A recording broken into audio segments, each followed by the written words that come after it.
Selamat pagi Pak. Selamat pagi Pak Ari. Pak Gede, apa kabar? Ya, baru baik-baik lah. Iya, sebentar. Sahabat CGP, saat ini saya berada di ruang Kepala Sekolah SMA Negeri 2 Banjar. Beliau adalah Bapak Gede Damar SPDA. Pak, ini merupakan salah satu tugas saya di CGP Angkatan kelima terkait pengambilan keputusan. Oke. Ada beberapa hal yang ingin saya tanyakan ke Bapak. Sekiranya selama 8 tahun Pak menjabat, ada sebuah kasus di sekolah kita. Nah, bagaimana caranya Bapak menangani kasus-kasus tersebut? Baik Pak Ari, selama saya menduduki jabatan sebagai kepala sekolah yang kurang lebih sudah 8 tahun, banyak kasus-kasus yang muncul. Kita dalam menangani kasus itu tetap melakukan koordinasi dengan berbagai pihak. Satu diantaranya dengan orang tua siswa kalau masalah itu terjadi pada siswa, kemudian bersama guru-guru, kemudian yang menjadi direkturnya adalah kesiswaan, BK dalam menangani kasus-kasus siswa itu, sehingga dalam pengambilan keputusan terhadap siswa yang bermasalah dan yang punya kasus itu bisa berjalan sesuai dengan harapan kita dan tidak bisa terulang kembali begitu. Iya. Tentunya kasus-kasus yang sudah terjadi di sekolah kita yang Bapak sudah pernah tangani juga ini sangat beragam Pak ya. Ya, sangat beragam. Kalau boleh kita flashback kembali cara Bapak pengambilan keputusan itu langkah-langkahnya seperti apa? Karena mengingat di sini kan kita bisa melibatkan guru, terus orang tua bahkan siswa atau murid. Ya, langkah-langkahnya bagaimana Pak? Ya, langkah-langkah yang kita ambil dalam menangani kasus siswa itu, yaitu kita bisa meng-cross check kembali masalah yang terjadi pada siswa. Apa sih masalahnya? Nah, kemudian setelah kita identifikasi masalahnya, kita mencari solusi bersama wali kelas misalnya, kemudian kelas bimbing, kesiswaan, dan termasuk BK. Nah, kemudian dalam penanganan masalah siswa, umpamanya ada siswa yang bergesekan fisik atau berkelahi, kita memanggil siswa itu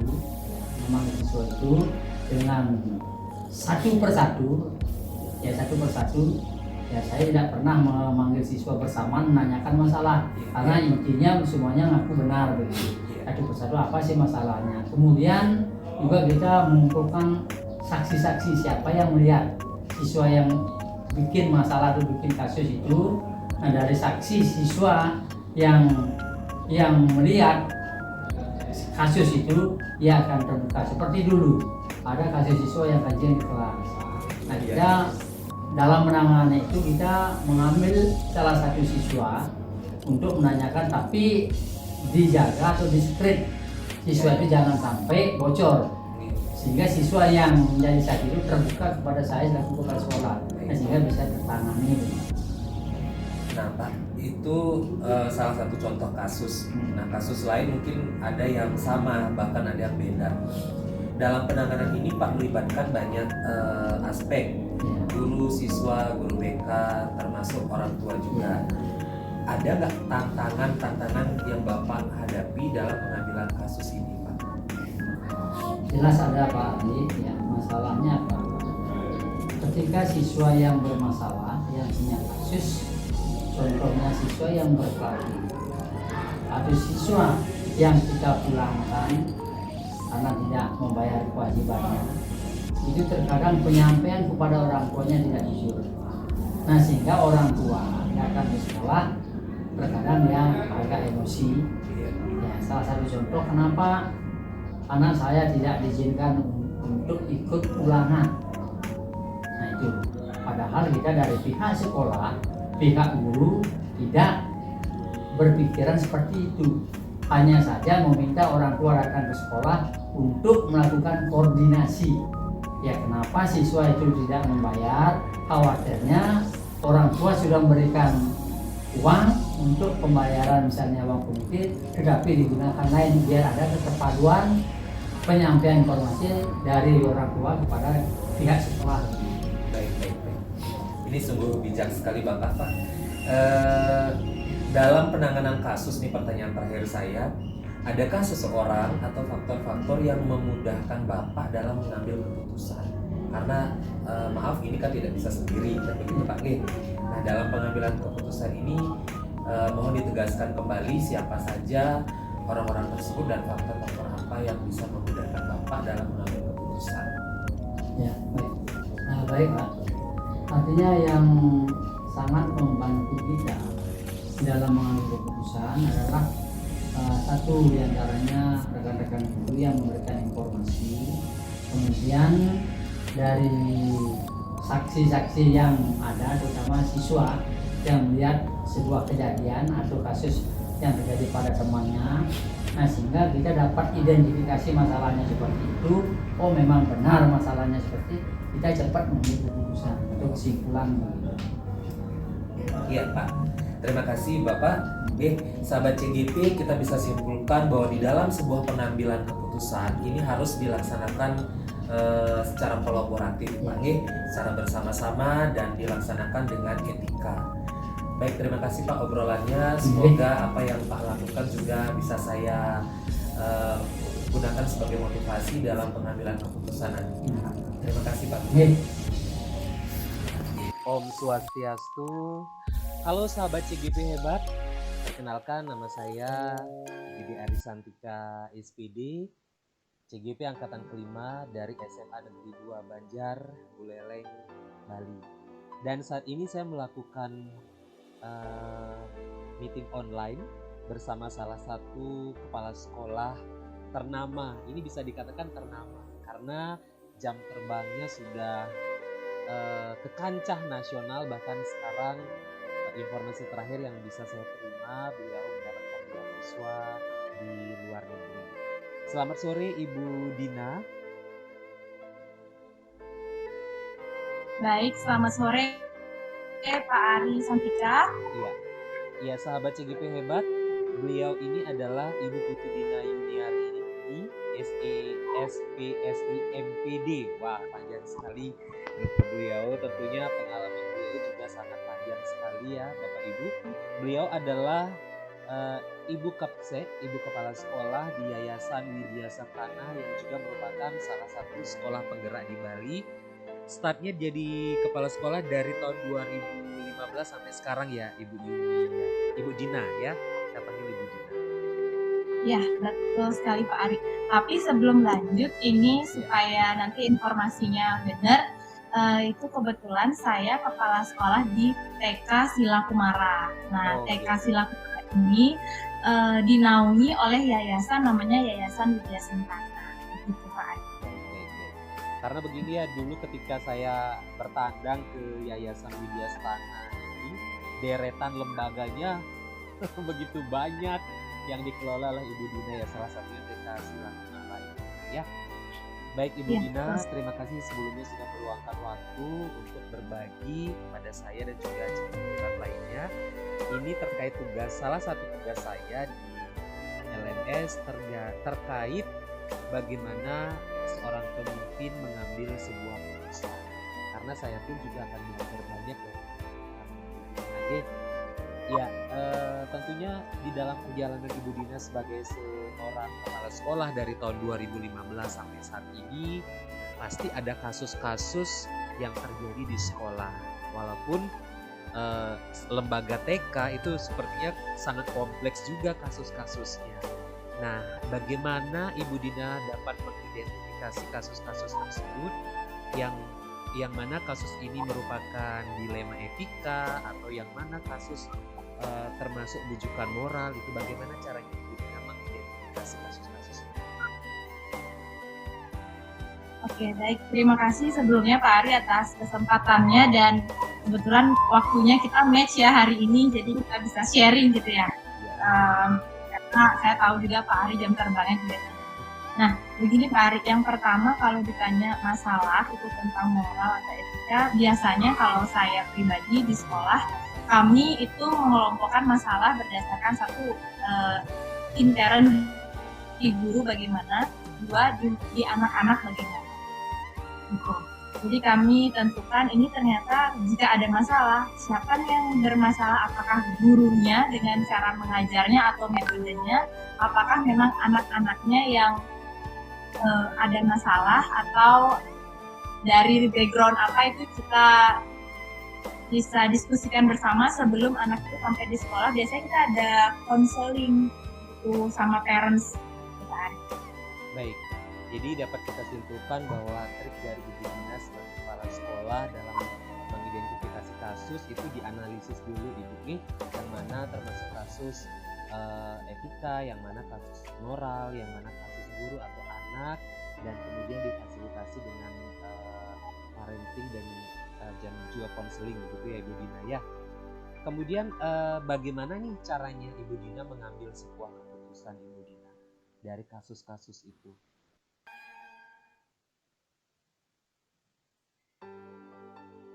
Oke, pertama kita pasti ada perencanaan ya. Kita lihat kasusnya seperti apa. Boleh kita ambil contoh ya tadi, misalnya ada kasus di kelas itu, karena kita diferensiasi learning ya sekarang.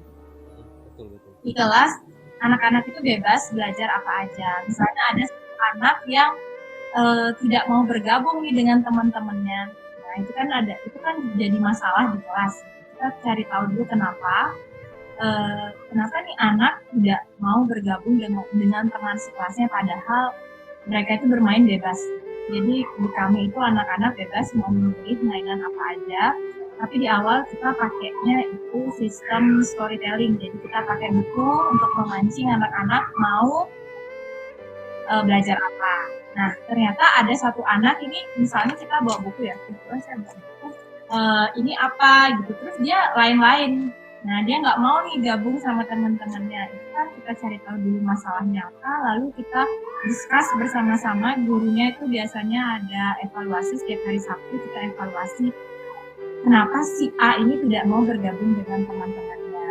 Jadi setelah kita observasi, kita merencanakan planning apa yang akan kita berikan kepada anak ini. Setelah kita sama-sama komunikasi, kita membangun suatu strategi, kita menjalankan, kita action planning tersebut gitu. Oh, ternyata si anak ini tipenya dia sendiri, belajarnya sendiri gitu. Jadi dia tidak bisa digabung dengan teman-temannya. Tapi bagaimana kemudian akan muncul masalah baru, sosialisasinya dia seperti apa kalau dia terus menyendiri gitu kan. Nah, itu kita diskusikan lagi sampai akhirnya setelah berjalan 2 setengah bulan, akhirnya caranya mereka, anak ini tetap satu kelas yang sama, tapi mejanya aja yang kita bedain, tapi tetap di kelas yang sama gitu. Akhirnya kita mendapatkan pola seperti itu ya dari diskusi sama teman-teman. Kita berencana dulu, kemudian kita cari masalahnya apa, kita merencanakan bagaimana cara mengatasi masalahnya, kita diskusikan bersama guru-guru, kemudian kita action. Nah, setelah kita action, berjalan ini setengah semester kan, udah berjalan, oh ternyata berhasil nih dengan cara seperti ini. Mungkin begitu sih Pak Ari langkah-langkahnya, kita rencanain itu, kemudian kita diskusikan, kita action, kemudian ada evaluasinya. Jadi kita bisa kasih tindak lanjut ya dari apa action yang udah kita lakukan. Baik, terima kasih Ibu Dina. Berarti ini sudah menjawab juga pertanyaan yang akan saya sampaikan terkait prosedur apa yang akan Ibu Dina dan tim laksanakan. Baik, mulai dari perencanaan ya, Ibu Dina, kemudian berbasis storytelling, kemudian kita cari pemecahannya, dan tinggal action saja. Nanti di akhir semester kita akan evaluasi Ibu Dina. Nah, kalau sudah melakukan hal-hal itu Ibu Dina, hal-hal apa nih yang Ibu Dina anggap paling efektif dalam pengambilan keputusan? Dari sekian langkah itu yang mana yang sekiranya efektif untuk nantinya bisa saya ATM Ibu Dina di sekolah saya, walaupun lembaga Ibu Dina itu masih tingkat anak-anak. Jadi sistem manajemen itu jika ada yang bisa saya ATM akan saya ATM. Sebenarnya semua itu saling berhubungan ya. Tapi yang paling penting di sini adalah perencanaan. Bagaimana kita merencanakan action apa yang kita lakukan. Tapi sebenarnya semua ini harus saling sinkron antara perencanaan, action. Jangan sampai perencanaannya bagus, ternyata action di lapangannya setengah-setengah. Jadi nanti evaluasinya juga hasilnya akan setengah-setengah.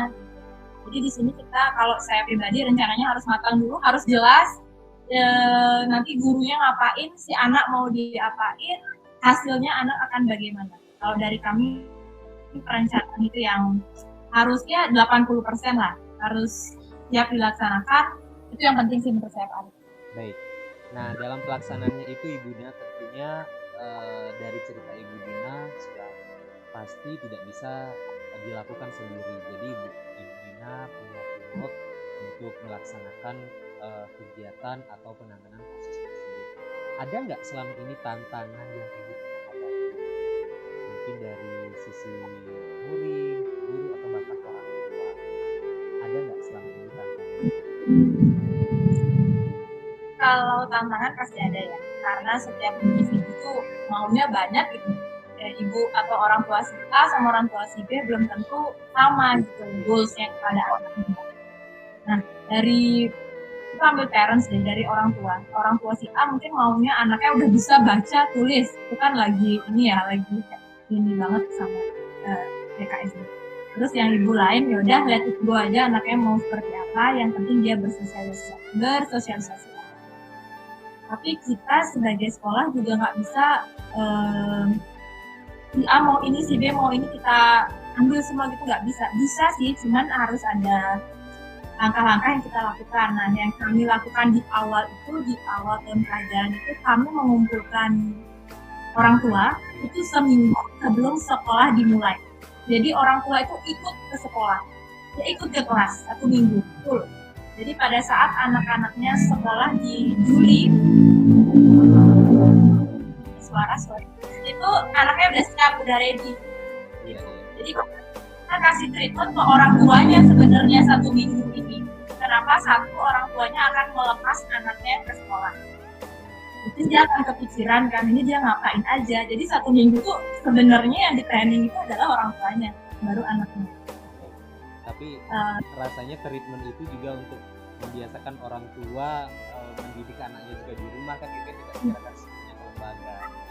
Betul, jadi sebenarnya itu ngajarin orang tua juga, oh ini yang di sekolah tuh bebas loh anaknya, nanti takutnya di rumah jangan ngambil itu. Nah, supaya tidak seperti itu, jadi 1 minggu kita bilang, ibu siapkan waktu 1 minggu selama 2 jam, ibu bapak boleh menemani anaknya, melihat kami mengajar itu boleh. Jadi nanti dia tahu, oh ternyata di sekolah tuh dikasih kebebasan nih, jadi bukan semata-mata bebas, ambil mainan ini bebas gitu, enggak ya, kita kan punya RPPH gitu kan, kita punya tujuan, dia bebas tapi kita arahkan gitu, kita sebagai fasilitator kan sebenarnya gitu. Jadi masalah-masalah itu kadang-kadang sampai sekarang masih muncul gitu, si ibu ini kok dia belum bisa baca ya, kok dia belum ini. Kita kan ngajarnya pelan-pelan ya Bu, ini aja perlu direbus dulu sampai mateng, ini apalagi seorang anak yang cara belajarnya kita melakukannya lewat bermain gitu. Walaupun sebenarnya murid-murid kami sekarang itu kalau ditanya huruf A mana yang TK kecil ya, mereka tahu huruf A yang mana, kan ada metodenya gitu. Itu sih yang kami lakukan sejauh ini Pak Ari, sampai akhirnya orang tua tuh kita punya pemahaman sama lah, goals, visi misi yang sama antara orang tua, guru, sekolah dan yayasan. Jadi itu kita kumpulin dulu di awal, itu seminggu sebelum sekolah dimulai. Jadi kita orientasinya maju nih, bukan ngikutin ini gitu. Kita punya jadwal kalender pendidikan sendiri. Jadi ada jadwal orientasi khusus lembaganya Ibu Dina begitu ya. Nah, jadi parent itu penting disentil dikit lah gitu. Kan sebelumnya fokusnya anak-anak nih. Ternyata orang tua itu penting kita berikan informasi lah, pendidikan juga sebenarnya gitu. Itu sih Pak Ari. Iya, keren banget nih Bu Dina. Pastinya karakter anak yang cukup banyak itu sangat heterogen ya. Kewalahan nggak Bu Dina sebagai kepala sekolah begitu? Kalau di kami Pak Ari, sejujurnya itu kami hanya menerima 15 anak untuk 1 TKB, 1 kelas. Kami cuma nyari 15 anak. Tapi berapa kelas? satu kelas. Satu aja. Oh, satu kelas. Nah, yang kedua, kami nyari 15 anak untuk TK kecil. Yang ketiga, kami juga nyari 15 anak untuk playgroup. Gitu. Apakah itu nantinya akan ada seleksi kan gitu ya pertanyaan yang muncul? Tidak, kita nggak ada seleksi, tapi kita ada namanya konseling. Kita konseling di awal. Jadi anak yang masuk TK besar itu sebenarnya udah dari playgroup seperti ngantri sih, tapi sebenarnya karena dari mulut ke mulut ya, karena kita udah menerapkan dari lama biasanya nih, oh kakaknya di sini, nanti adiknya otomatis mengikuti dari TK kecil pasti udah di sini, karena mereka tahu sistem pembelajaran kita, metodenya kita beda. Nah, meskipun banyak PAUD ya, gitu kan. Betul. Kali kita bersaing gitu kan ya, karena itu balik lagi kita punya cara yang berbeda. Gitu. Ini udah dibocorin caranya ke Pak Ari gitu. Jadi tapi TK Silaku jadi masih di situ ya, masih di Kuta Utara. Masih di Kuta Utara di Bandung. Jadi caranya kita menangani anak yang diferensiasi ini, yang banyak ini, kita ini dulu konseling di awal. Nah nanti kita tahu oh si A progresnya udah sampai sini, si C misalnya A agak kurang nih, atau enggak saya punya anak yang berkebutuhan khusus, itu saya gabung satu kelas. Gitu. Jadi ini dia berkebutuhan khusus, jangan karena dia berkebutuhan khusus kita kelas lain aja, udah dia ini aja kelasnya beda. Justru itu ada guru kali ya, karakter anak kan. Jadi dia selamanya dia nggak akan bisa atau dia nggak akan tahu caranya berkomunikasi sama orang gimana. Karena kan ada yang speech delay nih, kita gabung semua, hanya saja balik lagi yang saya awal bilang, metodenya dia beda. Itu sekali walaupun anak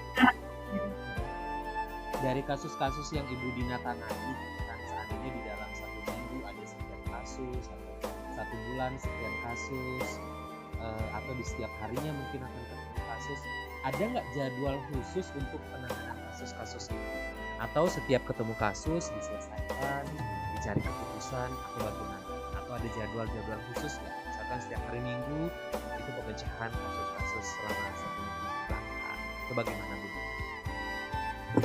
Kalau masalahnya di anak, balik lagi ya, kan tadi saya bilang ada 2, ke guru dan ke anak. Kalau masalahnya di anak, misalnya anak itu jatuh gitu ya, hari itu kita harus eksekusi kan, kita harus cari obat gitu, itu selesai case-nya. Kalau misalnya di guru, setiap Sabtu kita evaluasi. Jadi sekolah saya cuma Senin sampai Jumat, Sabtu khusus untuk guru membuat administrasi kah, melanjutkan observasinya, mengumpulkan foto berserinya kah, dan biasanya kita diskusi sih ada masalah apa hari ini. Kita kan udah punya ini ya, buku penghubung atau kita punya ruang konseling sebenarnya Pak Ari, dan itu ada rekam jejak itu, rekam medik ya, kayak rekam medik anak didik yang kurang, anggap si C tadi kurang, ini sejauh mana nih dia udah bisa mengejar si A. Jadi kita punya nih, oh kalau ini dia kurang, kita harus kayak gimana, itu setiap hari Minggu. Baik Bu Dina. Nah satu lagi nih pertanyaan terakhir Bu Dina, apa ada seseorang atau faktor-faktor yang mendukung Bu Dina dalam pengambilan keputusan? Misalkan orang kepercayaan, atau kalau faktor-faktornya mungkin ada aplikasi yang Bu Dina buat di sebuah lembaganya Bu Dina untuk diisi, atau bagaimana gitu Bu Dina, faktor-faktor yang mendukung saat pengambilan keputusan. Kalau faktor internal itu yayasan pasti ya, karena saya harus melaporkan apa-apa ke yayasan. Kalau pengambilan keputusan sejauh ini bisa kami dulu pribadi, nanti diskusi sama guru, oke kita cari jalan tengah, oh begini ya jalan, tapi tetap nanti laporan ke. Kalau aplikasi, sejauh ini kita pakai aplikasi Pak Ari, jadi setiap hari nih, supaya memang gurunya tidak penuh, kita tuh pakai Google Drive-nya ini, belajar.id itu. Dan untuk laporan bulanan itu juga ada di situ. Itu pakai aplikasi Google Drive. Jadi setiap minggu itu orang tua bisa ngakses ini bisa ngakses foto-fotonya anak-anak mereka gitu. Dan, jadi juga kan kita dari tahun lalu sih sebenarnya, dari pandemi itu udah jadi punya dua apa namanya, rapot. Satu yang online, satu lagi yang memang di ending kita akan bagikan. Jadi ada rapot online dan offline gitu kasarnya. Ya, rapot online itu akan lebih banyak memunculkan